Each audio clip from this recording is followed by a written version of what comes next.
And I go like, is that Leonard Bernstein on their ads? No, it's you. And at the end of the movie, there's something, I actually had to call one of my friends from Netflix and say, was that Bradley or was that the real Leonard Bernstein they're showing? It was Bradley. And I mean, extraordinary work there, and musically too.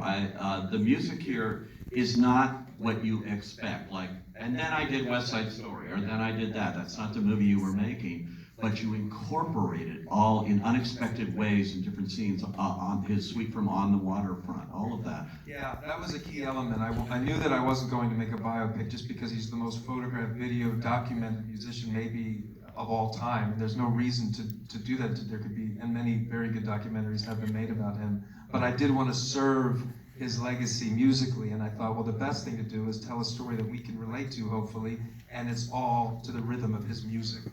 And so the movie is scored to his music, and that is, to me, the best way that I could then present to you this man's beauty and his gifts. Yeah, and it really works. It's extraordinary. The Tanglewood scenes are scored with West Side Story. Yeah, Fairfield, Connecticut. Yeah, Fairfield, symphonic dances. Yeah. Yes. And all of that, and it's amazing. Right down the line, you guys actually got to shoot in actual locations. We tried to shoot in all the places that, again, this didn't really feel like as much filming as it was a ritual, a sort of a channeling, really. And that was very early on. I could just feel him. I mean, he died in 1990, and I swear I knew him. It really, I do. This movie has messed time up for me. It's been time, it really has. And he just, it had to be in the locations. And again, the children, they opened their home to us.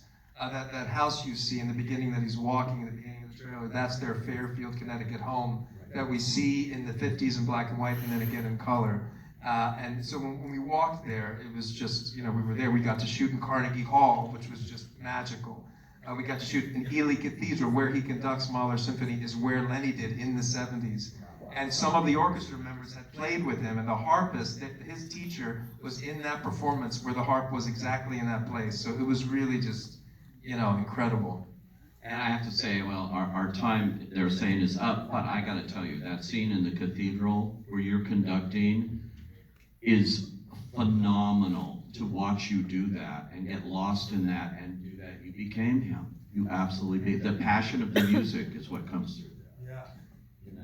It's like, how long did it take you to get every movement there? You're directing yourself, but I just... That took a lot of years. Like 6 years of working on it, because conducting is impossible, which I didn't realize. And so it's such a hard thing to know, but you're keeping the tempo and reminding the orchestra exactly the decisions that were made, and at the same time having to digest all of this music and send it back out to the audience. So he really was able to stand in the center of the sun, and then that scene is a story because she's witnessing it.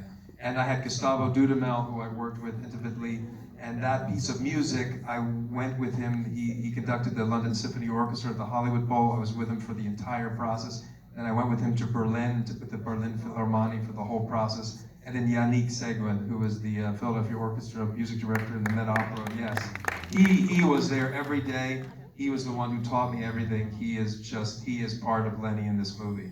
Wow, well, it's amazing, and there's so much when you see the movie, an incredible scene set around the Macy's Thanksgiving Day Parade with these floats going in the background and this unbelievable argument and just the whole staging of it. Congratulations, it's an amazing movie.